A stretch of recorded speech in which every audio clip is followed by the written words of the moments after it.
Jaya Radha Madhava Kunja Bihari Jaya Radha Madhava Kunja Bihari Jaya Gopi Jana Vallabha Girivaradari Jaya Gopi Jana Vallabha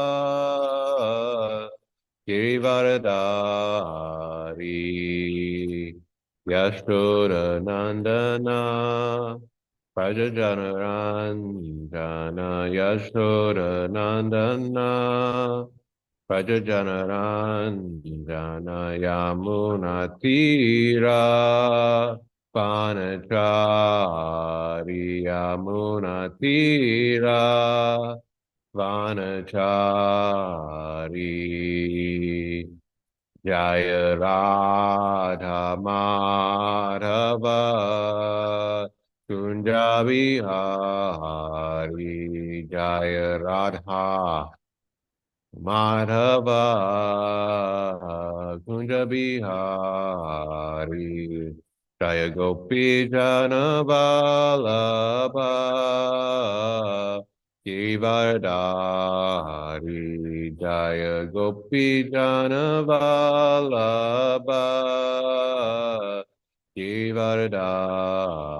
Givardhari Yashoda Nandana Brajajanaranjana Yashoda Nandana Brajajanaranjana Yamuna Tira Vanacha Hari Yamuna Tira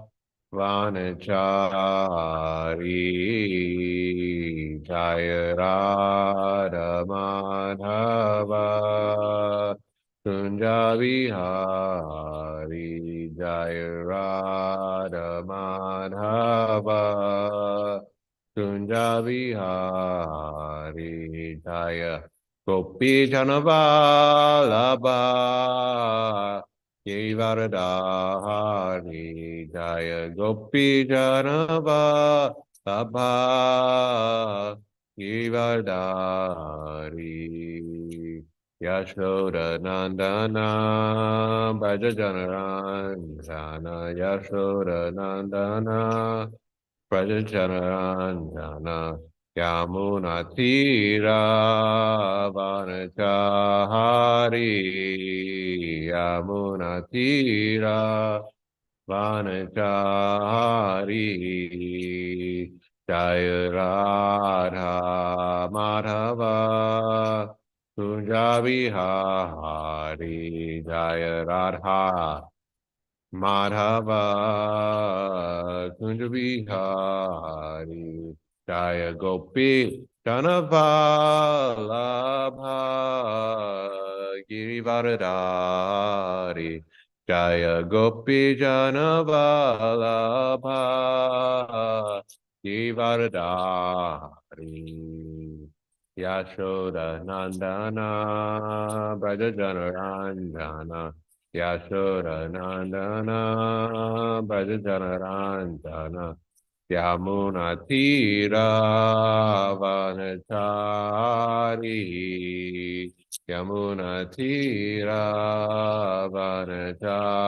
Vanachari Jaya Radha Madhava Kunja Vihari Jaya Radha Madhava Kunja Vihari Jaya Gopi Jana Vallabha Girivaradari Jaya Gopi Jana Vallabha Girivaradari Yashoda Nandana Brajajanaranjana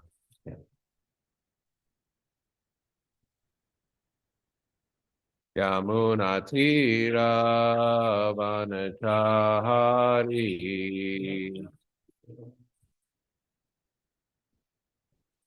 Jaya Radha Madhava Kunja Vihari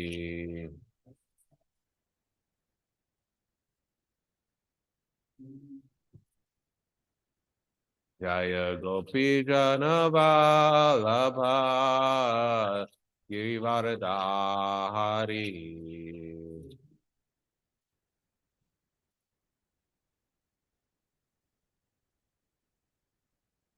Yashoda Nandana Brajajana Rantana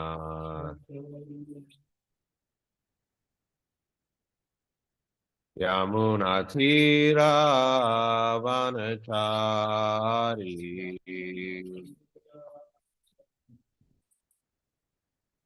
Hare Krishna Krishna Krishna Hare Hare Hare Rama Rama Rama Hare Hare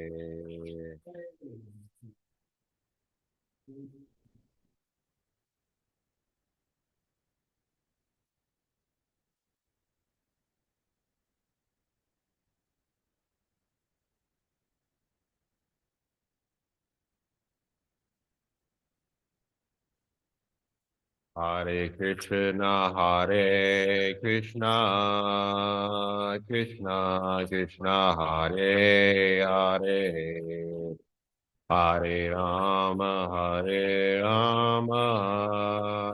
Rama Rama, Hare Hare.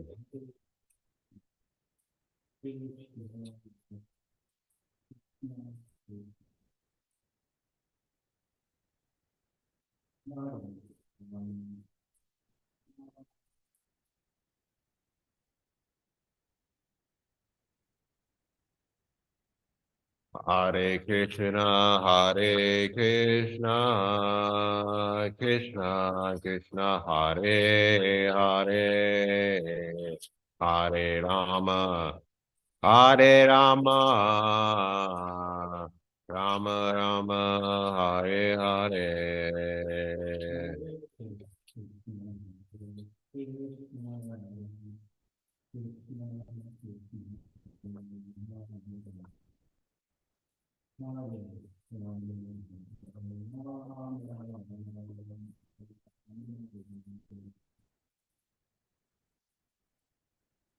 Hare Krishna,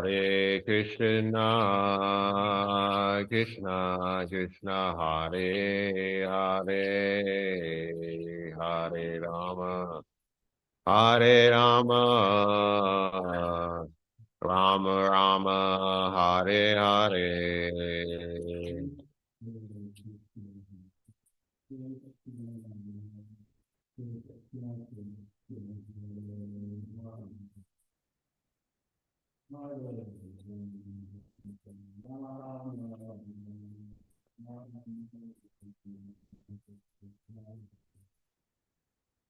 Hare Krishna,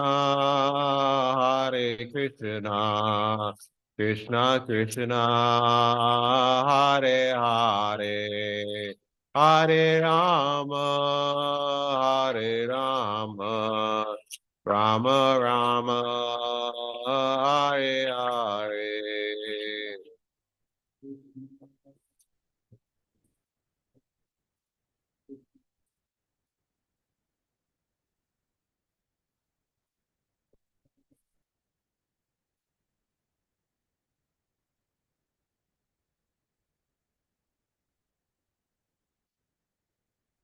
Hare Krishna,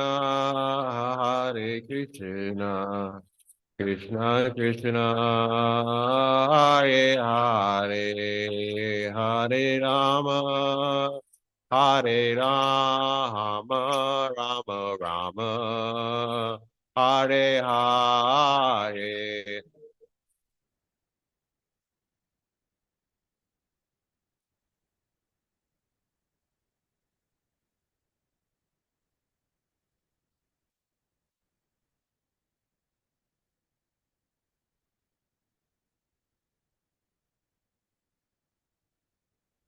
Jaya Jaya Prabhupada, Prabhupada, Prabhupada, Jaya Jaya Prabhupada.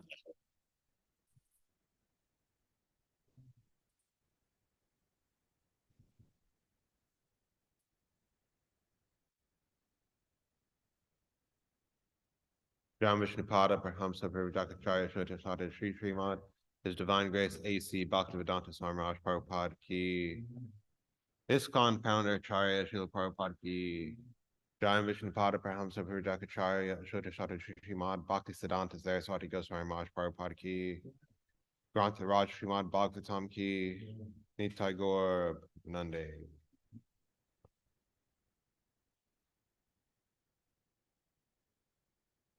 Om Namo Bhagavate Vasudevaya. Om Namo Bhagavate Vasudevaya. Om Namo Bhagavate Vasudevaya. Reading from Srimad Bhagavatam, Canto 5, Chapter 14, The Forest of Material Enjoyment, text number 19. Do you have like a device to follow along on, or are you just going to? I was going to say, do you want to follow along, like you have your phone or something? Oh, okay. Yeah, because you don't have it written anywhere. That's okay, I'll listen. So this is a prose verse, so there's no meter. Vachich chadu sahena kaya bayatra vahina grihita saraha swakutumbaya krudhayati. So again, Vachich chadu sahena kaya ya bayantara vahina grihita sara svakutumbaya kurudyati. Vachich chadu hasena kaya bayantra vahinina grihita sahara svakutumbaya kurudayati. And word for word. Vachit cha. And sometimes du sahena, unbearable. Kayaya abhyantara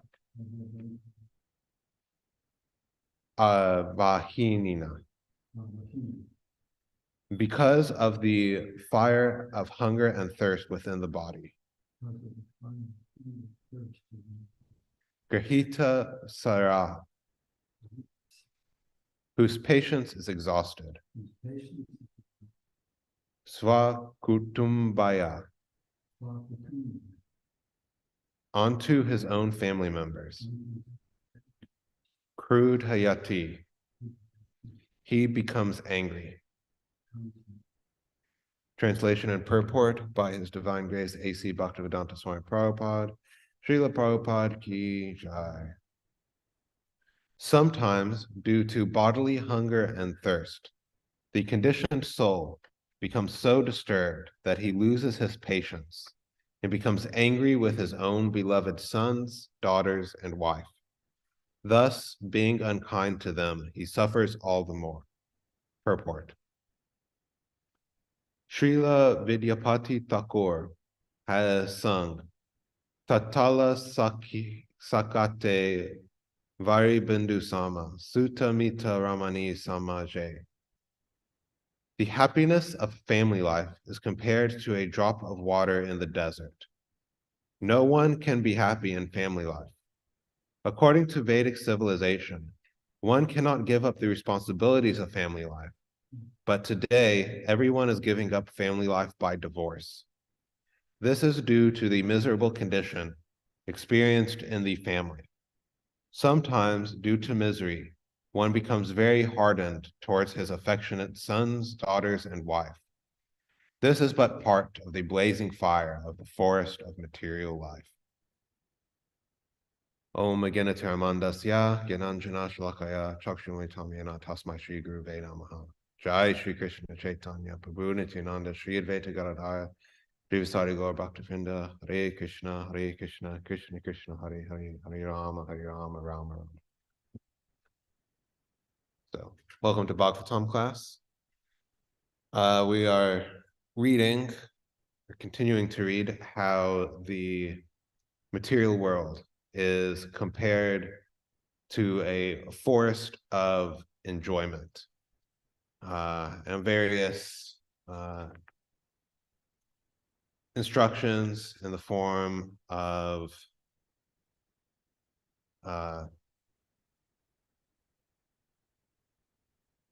analogies and also just direct instruction have been given by Shukadeva Goswami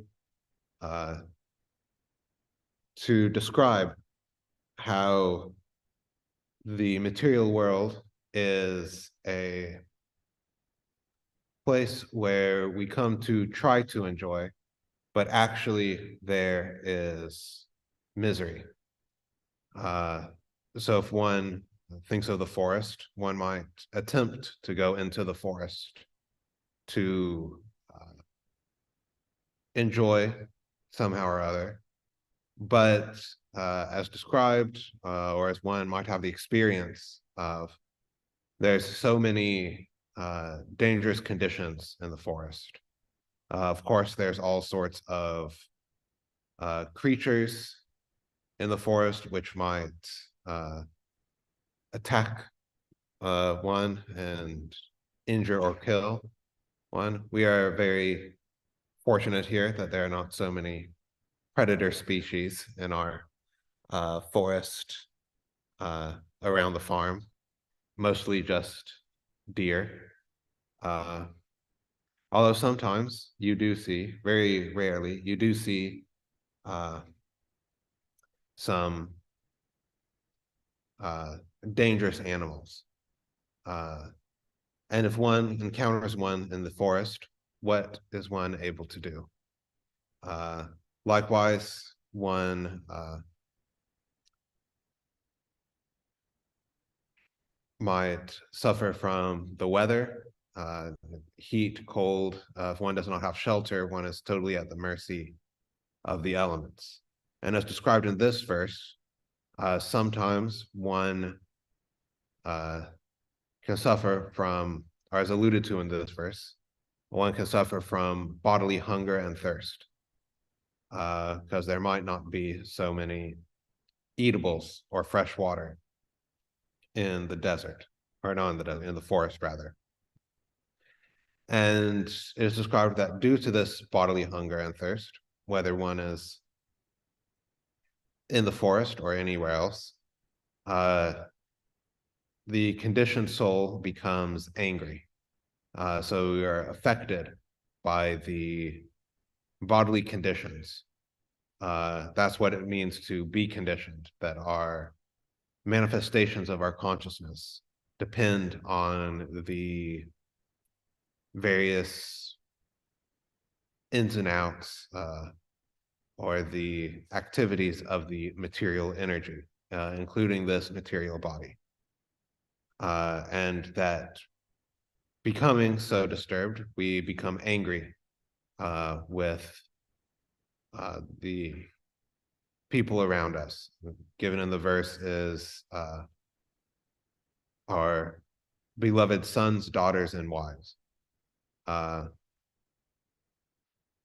And that by being unkind to them, we end up suffering more because, of course, in relationships, one gets a reaction if one is unkind to the other people.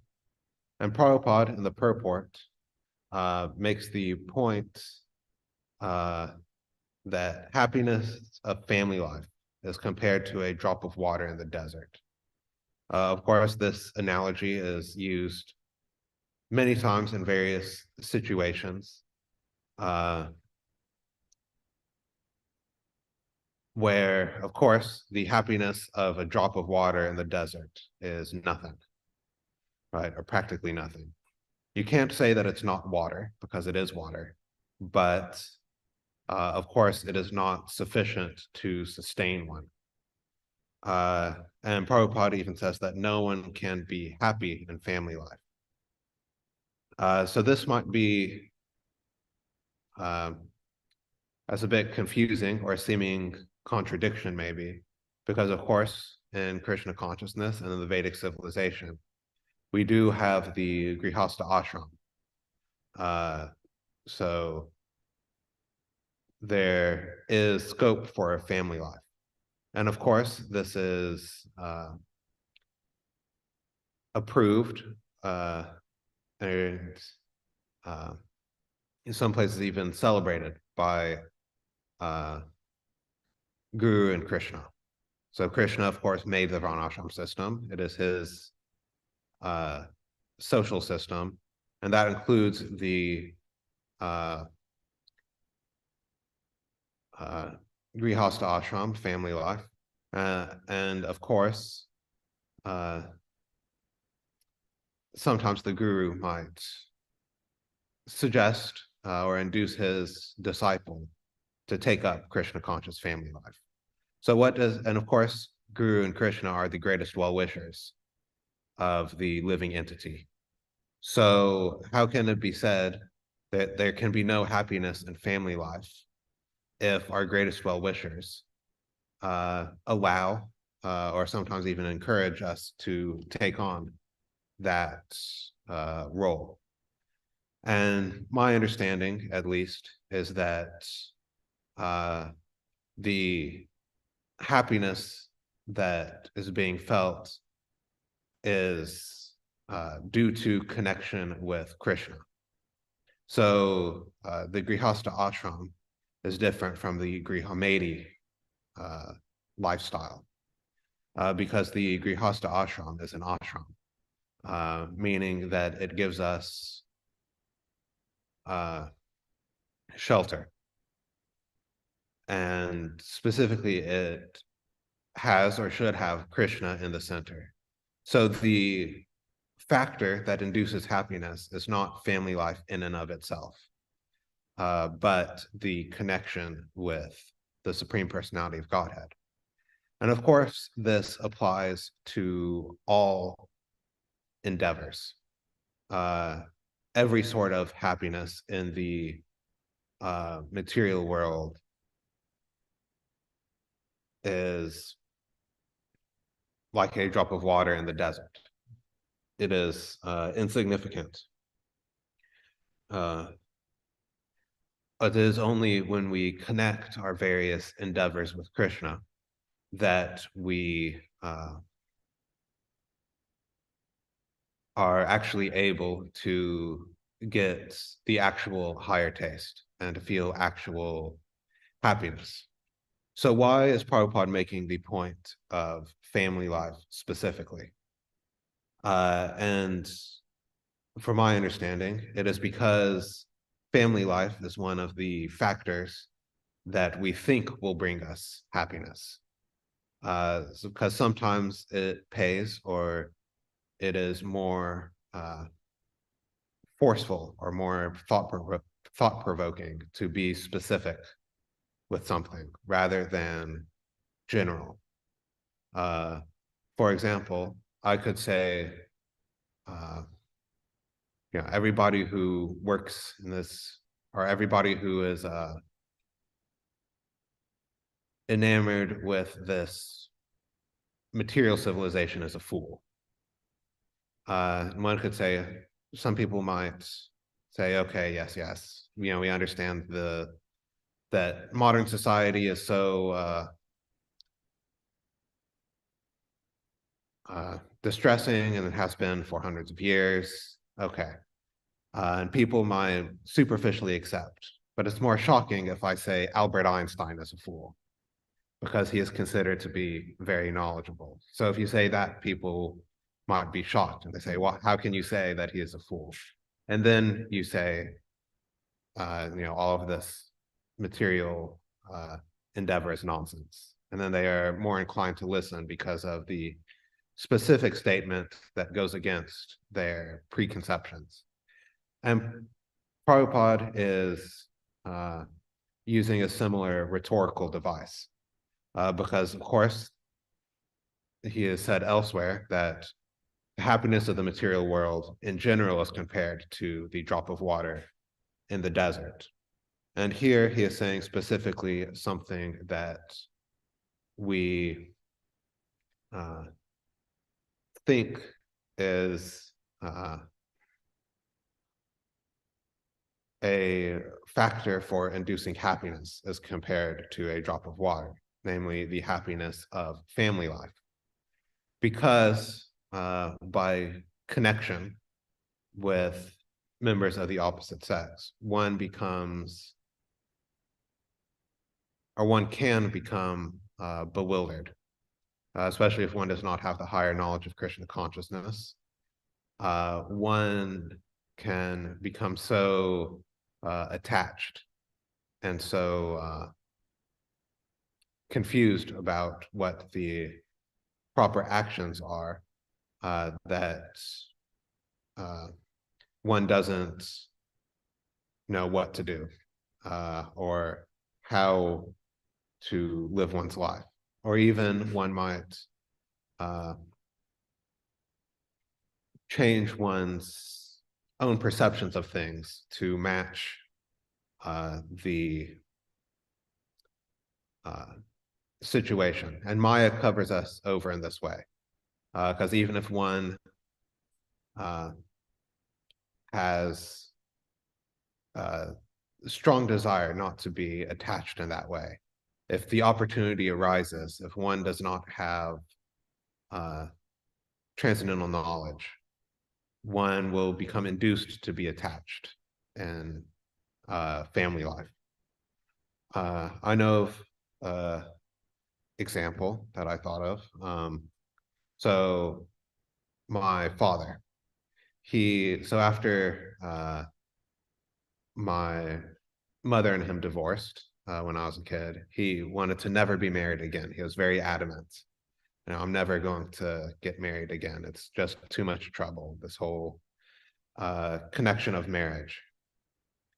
And later on, he was eventually dating somebody who also said, "Oh, I never want to be married again." But then eventually she started saying, "Oh, it might be nice to be proposed to. Like, I'd probably say no, but, it would just feel nice if I got proposed to." So on a trip, he's like, "Okay," my dad was thinking, "Okay, I'll propose to her. It'll give her some emotional satisfaction. And then she'll say no anyway. And, it'll just be, something to make her happy." So they go on, this trip. They were in some park in New York City, and he gets down on one knee, proposes, and she says yes. And, for a little bit, he was kind of like, "Oh, she was supposed to say no." But basically by the very next day, he was like, "Oh, well, maybe it makes sense that actually we should get married." And even though he was very adamant for, 11 or 12 years before that, "Oh, I will never get married," because the material energy is so powerful that even by previously held beliefs, we can become bewildered by this connection with the sense objects, with the objects of material enjoyment. And we think that we can be happy by the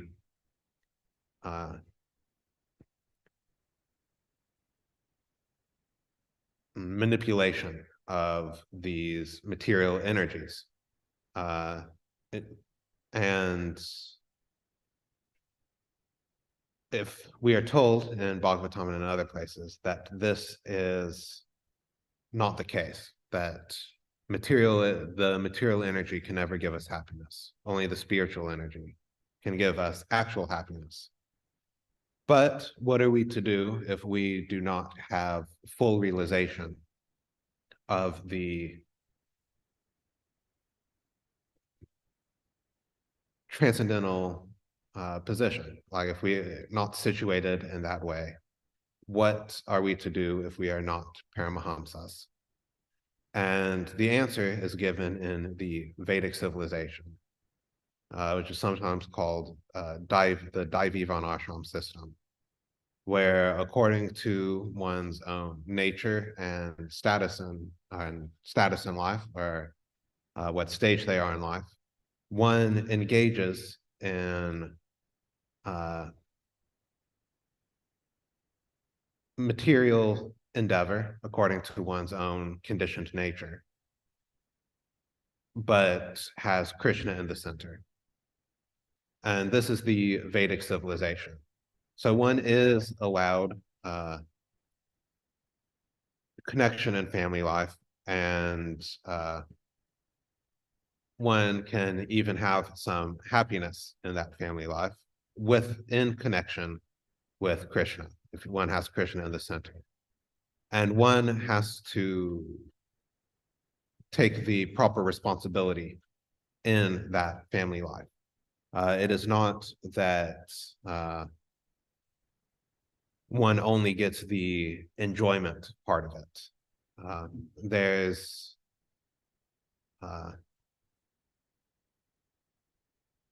this tendency to want to only focus on the enjoyable parts of family life or really any material endeavor, while ignoring the responsibility side, or the side that we might not be as enthusiastic about. I've heard my Guru Maharaj say before that sometimes when he talks about the perennial question for young men in the Krishna consciousness movement, should I get married or should I stay brahmachari? He says he's making the point that sometimes he gets asked or talks about these questions, and that sometimes people ask him, well, what if I just, want to work, get an apartment, come to the temple, but not, choose either. Not become a brahmachari and not enter family life. And he says that he recommends that one should make the choice one way or the other, because one must accept some responsibility, either responsibility for family, or responsibility for using all of one's energy to push on the preaching mission. Which of course one can preach in family life as well, but there are so many other factors, children, financial things, etc. Whereas of course in brahmachari life,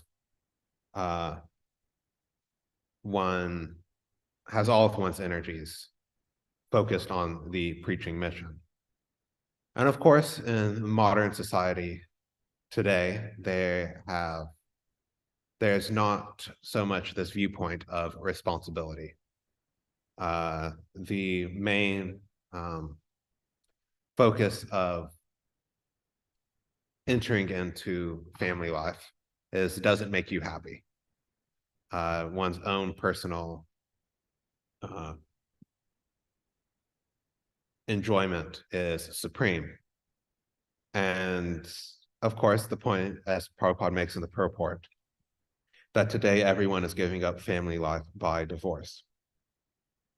I'm not sure what year he wrote this purport, or what the divorce rate was at that time, but I would be willing to wager that it is probably much higher now than it was when he was writing this purport. The last that I heard, the divorce rate in the US is about 50%. So for first marriages. So there's a,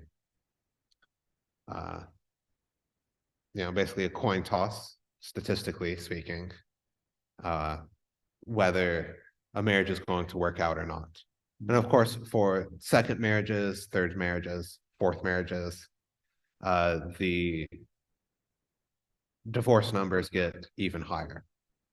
And there are actually many people who, because of this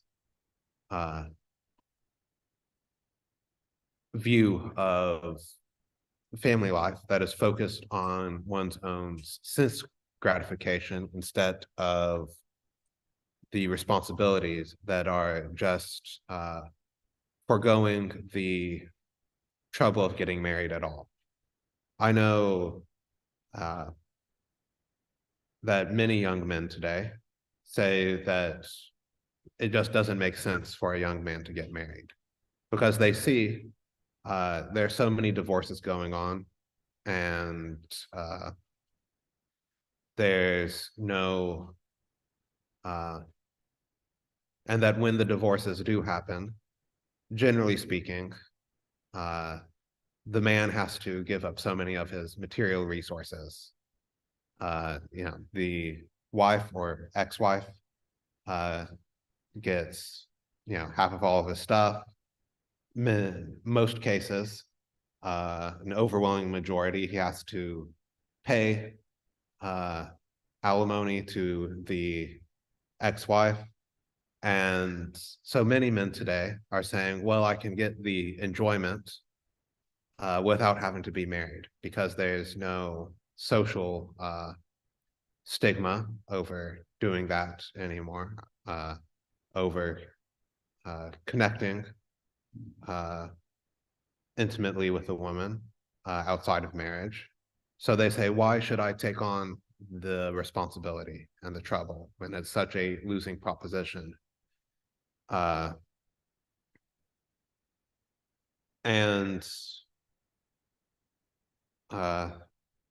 the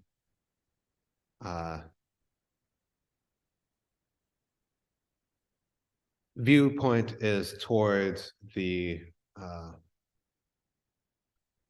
one's own sense gratification, and has gotten so bad that some countries have said, okay, if you live together for a certain amount of time, then we'll just automatically consider you married, that there's no need for a official ceremony either at a church or even in a judge's office. That I know New Zealand does this, or from what I've heard, it does. That if you live together, I think for 7 years, although it might be less, that the government will automatically consider you married. And all of the responsibilities and the privileges of being married are automatically conferred by such a situation. And on a societal level, even, that it has gotten to the point that because of people not taking on family life, that according to the social scientists and demographers, that we are heading for a population collapse, meaning that people are not having enough children to replace them and keep up the necessary positions in society later on. And that eventually we'll run into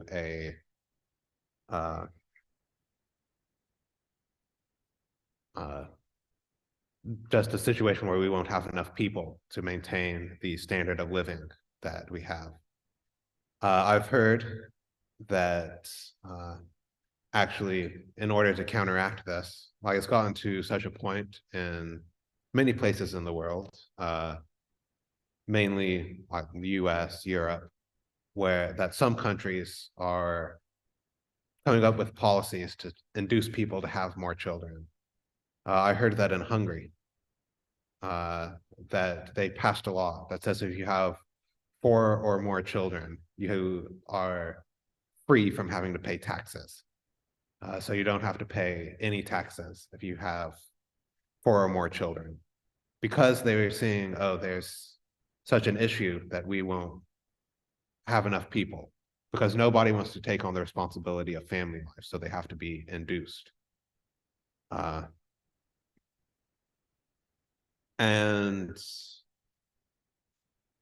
But it is true that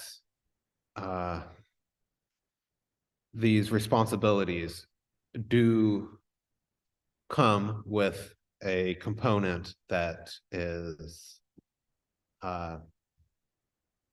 filled with suffering. So in the material world, everything is mixed between suffering and enjoyment. There's no pure enjoyment in the material world.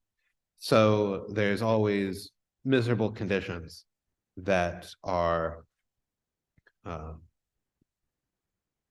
incumbent on the living entities, including in family life. And due to this miserable condition, as it is explained in the verse in the purport, sometimes one becomes angry or morose and takes it out on the people around us, one's own family members. The way that Prabhupada describes it in the purport is that one becomes very hardened towards his affectionate sons, daughters, and wife. And practically, we do see this. And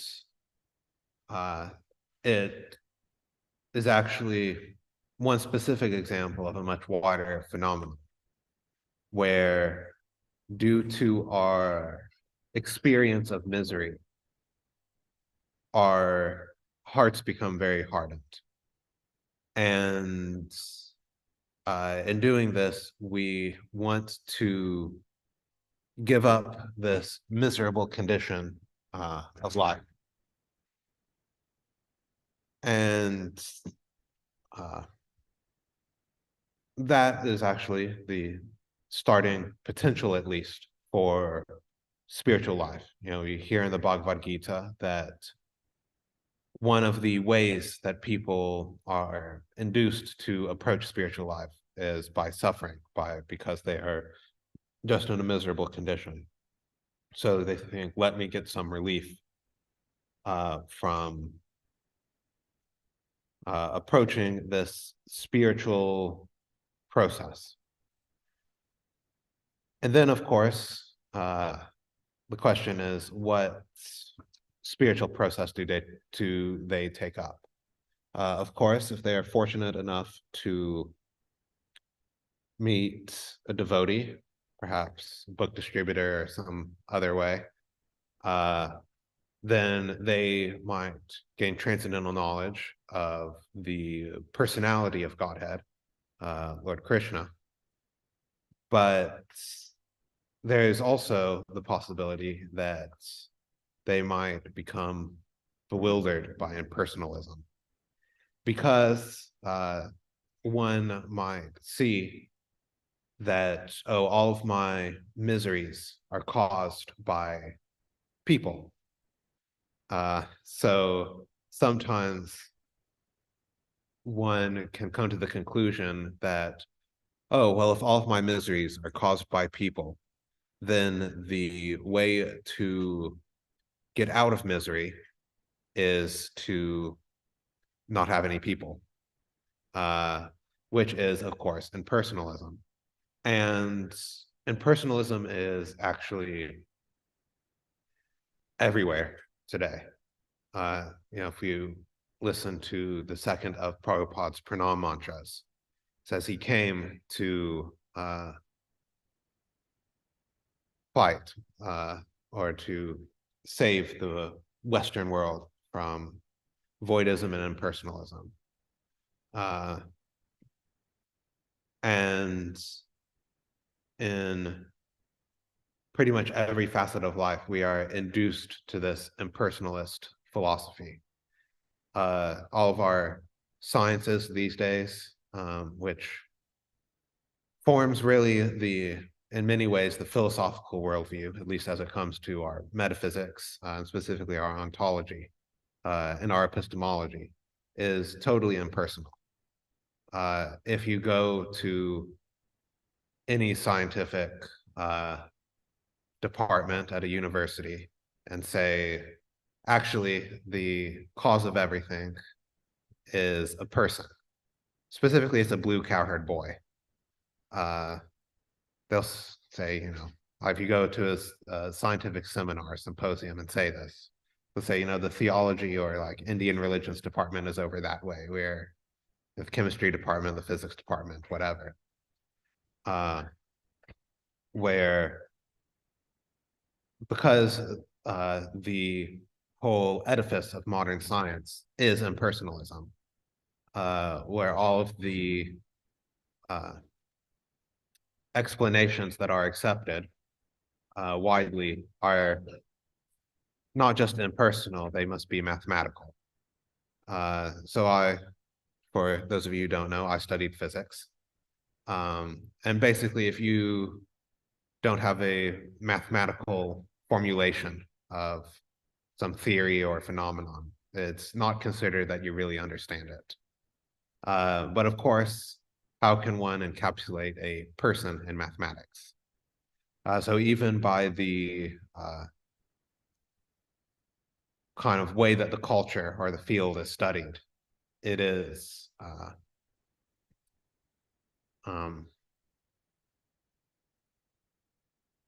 pervaded by this impersonalism. And actually, it's a lot of the theories are very easy to refute if they were stated in common language. Many of the scientific theories today, if you put them in common language, everybody would say, oh, that doesn't make any sense. But because it is dressed up in advanced mathematics, people think, oh, well, they know what they're talking about because they studied so long for this advanced knowledge. And in so many other ways, we are pervaded by impersonalism, where we don't want to actually deal with the primacy of the personality in government, society, the sciences, everywhere. But the Vaishnava understanding is totally different. It has personalism at the center.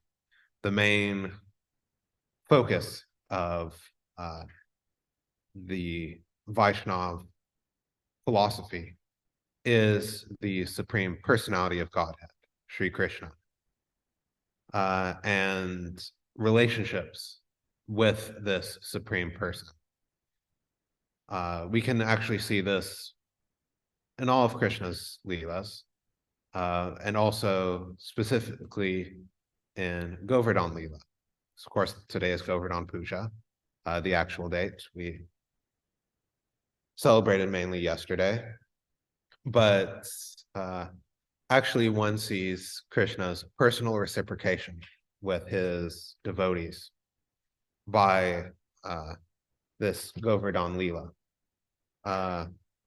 I've heard, I don't have an exact reference, that actually this Leela is one of the few where every one of the rasas is present simultaneously. So, of course, there are 5 main rasas and 7 secondary ones. And generally, the different Leelas, the different pastimes of Krishna, deal with different with devotees who have different rasas, different relationships with him. Of course, so Damodar Leela, for example, deals with the parental affection mainly. Rasa Leela, of course, with conjugal love, etc. But under Govardhan Hill are all of the devotees and the cows, who are also devotees. So everyone comes under Govardhan Hill. So Krishna is enjoying all of these rasas simultaneously, showing that actually the center of being is a person and personal relationship. Because sometimes, coming from what one could call the Western religions, one sometimes, even though at least nominally God is a person, sometimes one can get impersonal. Sometimes the mood is very impersonal. One thinks, one of the main motifs in Western theology is that God is sometimes compared to a judge or a king.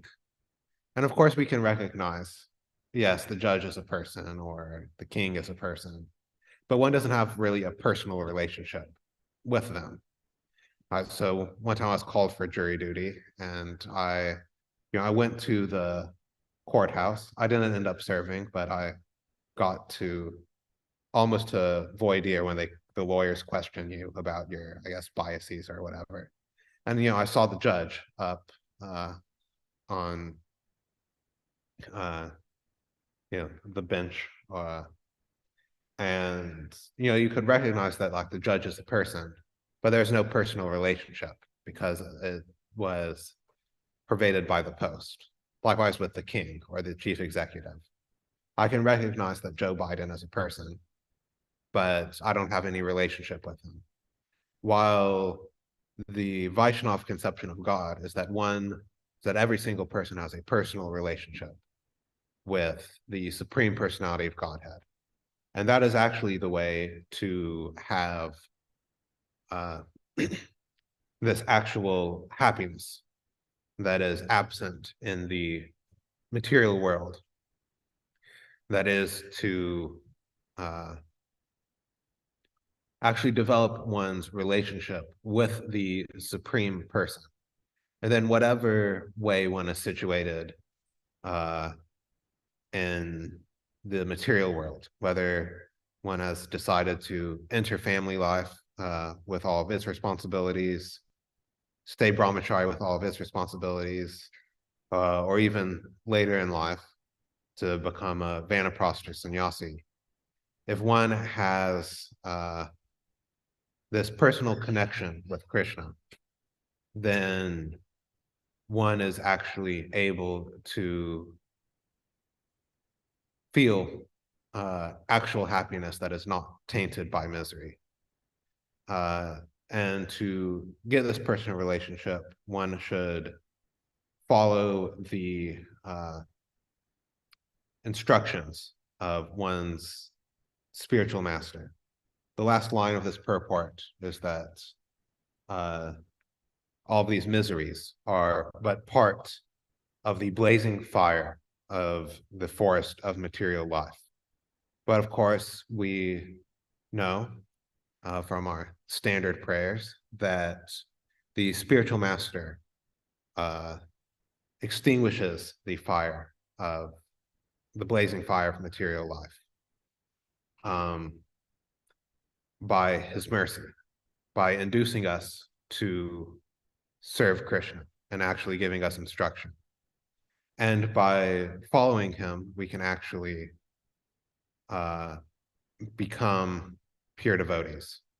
My first question to my spiritual master, His Holiness Devamrita Swami, was the first time I met him, I asked him, how do I become a pure devotee? And he said, perfectly follow somebody who's perfectly following. So it is, because it's difficult to approach Krishna directly, but if one approaches the spiritual master, he connects one to parampara and induces one, as we again hear in the Guru Vastakam, he induces one on the various means of devotional service, chanting, deity worship, taking prasadam, and in doing so, one, by developing a personal relationship with one's guru, one becomes more and more personal with Krishna as well, and can escape this blazing fire of material life. So I think that's all that I had to say. Hopefully, if I made any errors, they were not too egregious. So I'll ask first from our in-person audience if there are any questions or comments. Thank you. What's your name, Prabhu? Dasa. All right. Thank you for coming. So we have no comments from our impersonal, or no questions from our in-person audience. So are there any of our Zoom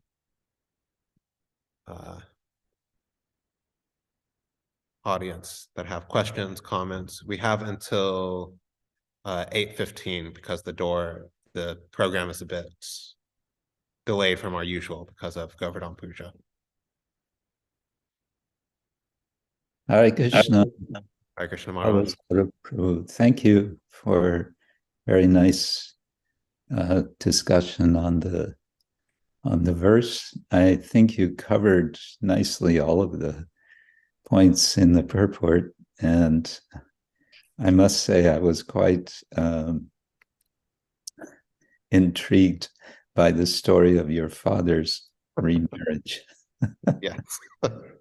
And I mean, it's just a detail, but I was also surprised. I hadn't heard that before, that the divorce rate for second marriages or later is even higher. Mm-hmm. That's amazing. And you mentioned, you gave an interesting example of specifying Albert Einstein rather than a general statement, everyone in the material world is a fool, saying Albert Einstein is a fool. Everyone will be shocked. I was thinking of another person. It is Bertrand Russell, in the context of the topic of householder life, because he had not one, not two, not three, I think 4 wives over the course of his life. He seems to not have gotten the point.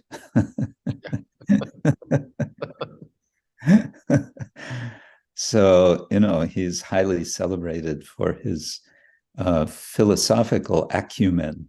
Mm-hmm. I think he's still today referred to in many contexts. And I also found intriguing because you mentioned that many mathematical descriptions or mathematically expressed theories, if you would put them into plain language, everyone would say, well, that's obviously nonsense.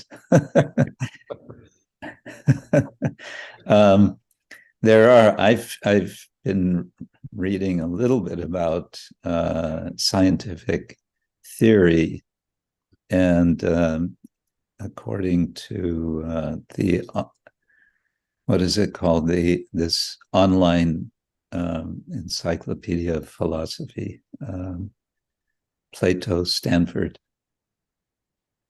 It mentions 3 categories of theory, or theoretical models, I think it's talking about. And one is, I just remember, syntactical, one is semantic, and one is pragmatic. And it's either the syntactic or semantic, which depends almost entirely on mathematical articulation. The pragmatic version, pragmatic sort of theory, in a way sounds more interesting to us as something one could explore for dialogue. Like you said, if we say the Supreme Personality of God is the origin of everything, the South Asian department is that way, but there may be a little opening through what they call pragmatic models of theory, because they're very complex and they involve many different elements. Anyway, that's all. Thank you. Thank you, Maharaj. Yeah, your point about Bertrand Russell made me think that I was actually discussing this with somebody the other day, that if you look at the practical epistemology, you could say, of science, it actually, in many ways, isn't too different than our Vaishnava epistemology, because you don't go into the lab and perform every experiment. You just hear from your teachers, like, oh, this is the scientific model or whatever. And then the question becomes, should you trust your teachers? And if you look at the personal lives of many of these scientists and philosophers, yeah, they're not better not to look at someone. Yeah, I've had because I was kind of in that world, I've had close of experience of looking at the lives of many these scientists, mathematicians, and compare that to the lives of the Vaishnavacharyas, and who's more worthy of being believed. Yeah. So thank you for your comments. Are there any other comments or questions? Hare Krishna, Kala-Svarupa Prabhu. Thank you so much for your class this morning. It was just so many wonderful points and realizations. And I really, really enjoyed when you were talking about our Guru Maharaj saying to young people, pick one or the other, because you have to take some responsibility, and how people just really don't want to take any responsibility today. Like they do, you can't just sort of fringe and hang out on the edges, but that's what people really think that they can do. And, I was listening this morning to a very small snippet of a lecture that Srila Prabhupada gave in 1971, and he was talking about being dragged into the service of Maya. And that, I think people just don't want to accept that we are the eternal servant. That's our position. You're going to serve something or someone, and, make the choice, like choose to serve the Lord, choose to serve Krishna, because if not, you might think that you're free, and hanging out on the fringes, but you are being dragged into the service of your greed, your lust, all these crazy ideas that get downloaded, social media. You're just serving nonsense, but you are still being a servant. So thank you so much for that. And I was wondering also, because when I looked at the verse, I also thought about the practicality of it, and thought about Bhagavad Gita 6:16, that there also is some practicality about how we actually care for these bodies that our souls are living in. And if you could just, touch on that a little bit, like, it is also like, there's that phrase hangry, like if you eat too much, you're kaphic. If you don't eat enough, you're crazy, and just a little bit about that. So thank you, though, again. I really enjoy your classes, and I'm glad you're here giving it this morning, and I hope you'll be back again soon. Yes, thank you. So yeah, on the point of having or trying to live a spiritual life in the material world, basically, where we have the material necessities of life, but we still want to make spiritual advancement. And yeah, we have to take care of the body because we use our body to serve Krishna. So one should, of course, keep the body and soul together by eating properly, taking rest properly, drinking properly, so that one can have the strength to serve Krishna. And even on a much larger scale, or I guess a more subtle level, one could say. I'll talk about that before getting to the larger scale issues. On a more subtle level, yes, we have to be situated in such a way that we can also practice Krishna consciousness with a peaceful mind. So all of us, or most of us, are still in the conditioned state, meaning that we're not, Paramahamsa devotees who are totally independent of the pushings of material nature and the material body. So one should find ways to live that are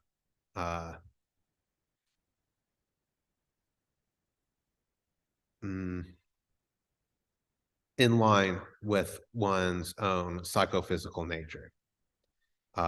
Both one's, I guess, inbuilt or what one could call one's personality or inbuilt nature, and also the stage that one is at life. This is, of course, the encapsulated in the Varnashram system on a large scale, and specifically the Daivi Varnashram system, where one performs one's occupational duties according to one's nature, one's qualities, and also what ashram one is in, at what stage in life, but has Krishna at the center, because somebody has to provide the material necessities. If we are going to eat, somebody has to grow the food. And the whole system is designed really so that people can act in accordance with a way that they can have a peaceful mind. And after having this peaceful mind, one can consider spiritual topics and make advancement in that way. So one has to, while living in the material body in a conditioned state, one has to arrange one's life in a way, as much as possible, in order that one can have a favorable condition for approaching Krishna consciousness. Of course, that's not always possible, and there is no actual material impediment to Krishna consciousness. One can become Krishna conscious in the hellish planets, but it is recommended that one arrange one's life at every level so that it is easier to approach Krishna. That includes, the, I guess, day-to-day things like getting enough to eat, getting enough sleep, etc. And also, I guess, the larger scale things, making sure that one has the proper occupation, the proper residence, etc., according to one's own engagement with the modes of nature.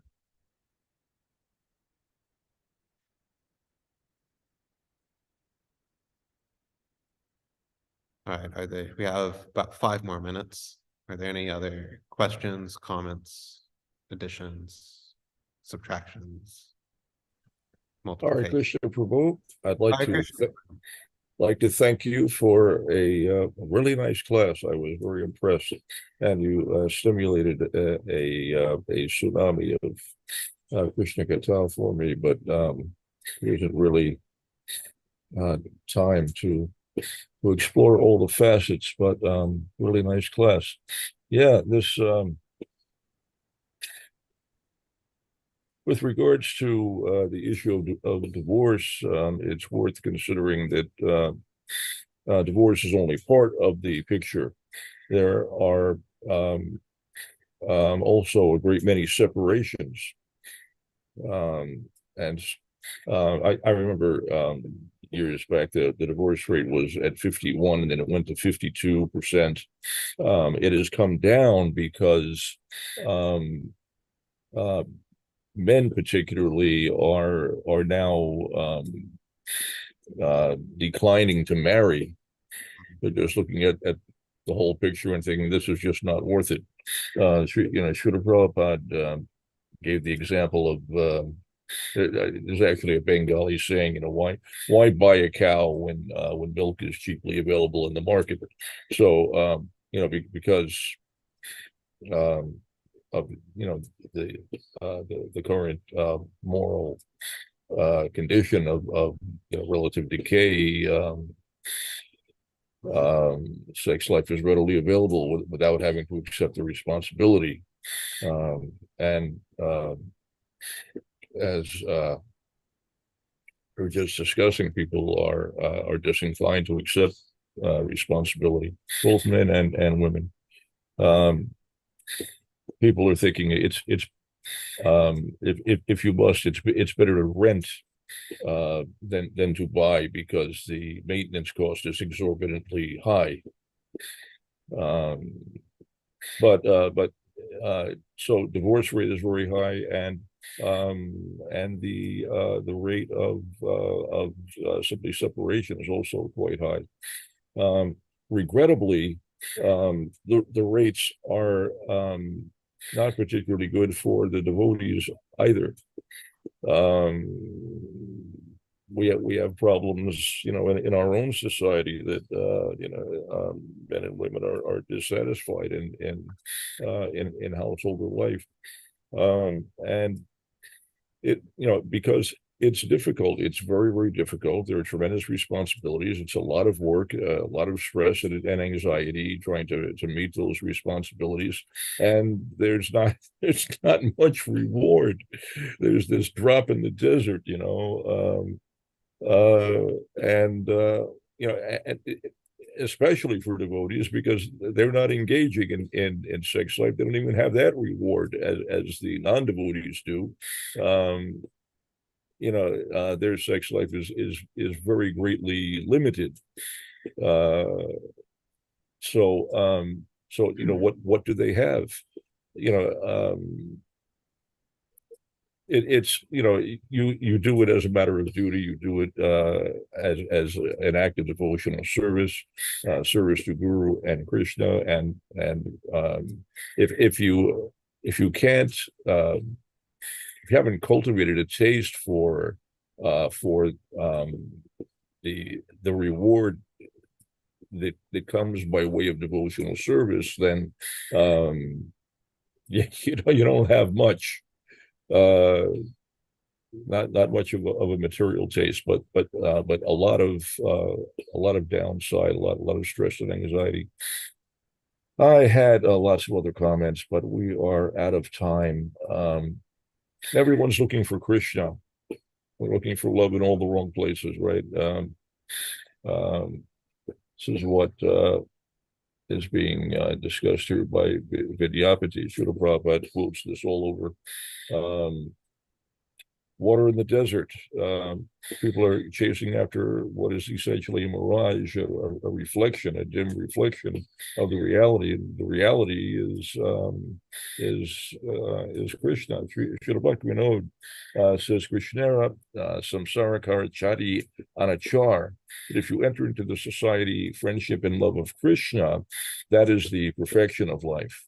What Vidyapati is talking about, this Suta means children, and Mita means friends, Ramani means wife or women, The happiness of material life is in society, friendship, and love. But all of this is considered to be like a drop of water in the desert. I'm just looking in the wrong place. The society of Krishna is where the actual happiness is, and that's what we need to remember and strive for. I'll shut up, Prabhu. Thank you very much again. Hare Krishna. Prabhu. So, yes, we are out of time. It's time to move on to Guru Puja. So, Srimad Bhagavatam ki.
I guess so.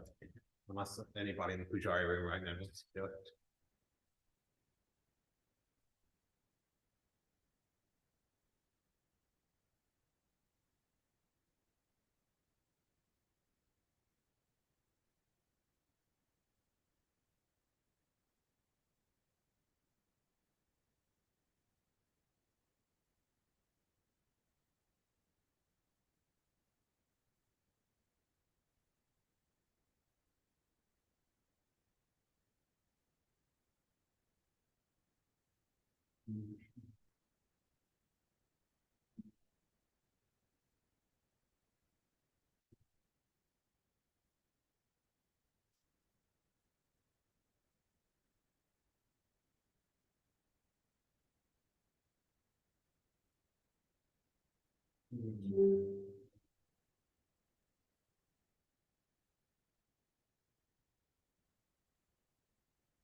Yeah.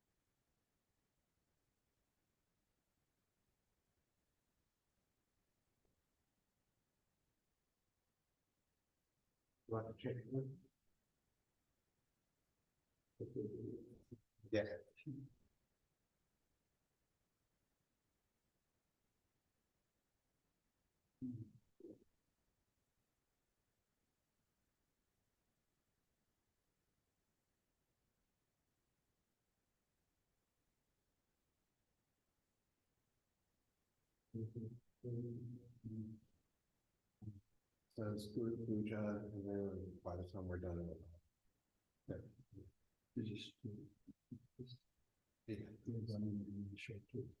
Yeah. Yeah, it's good for me, so, yeah, wow.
Getting to what you said in the Christ hand is trying to learn the life of again two lotus things. The side of closed fear and the necklace of pearls around his neck is the mark of 3 lines of function. The shaping of the foot breathing due to color. To this is the supreme word we got with us, and studying down not only reaction and my experience after the day. The supervising asking support Christian David, drowned in evidence of procurement, food, and ecstasy. To the devoted for a private only for the majestic aspect of the life of our temple, the Lord clearly reveals, I am conquered and overwhelmed by pure love and devotion. To the Supreme Lord of God, my obeisance of hundreds of times. Oh Lord, although you were able to give all kinds of benedictions, I do not pray to you for revelation, nor eternal life in my kingdom, nor any of you. My only prayer is that Lord shall have customs and constantly appear in my living. Oh Lord, I do not even want to know your picture from nothing. I simply wish that your child of customs and everything in my living, may everything be left with me. Lord, the cheeks of your black snowy face, which is encircled by lights of curling hair, have become red and offended due to my being shoulders kissed. What more can I describe than this? Millions of opulence, no use to it. The latest vision constantly remaining. Supreme God, I offer my obeisance to you. O Dominator, O Nonsense, O Bishop, O Master, O my Lord, be peace upon us. By showering the glance of mercy upon me, to liberate the spoil of the fools of mercy and judgment of the stars, from visible minds.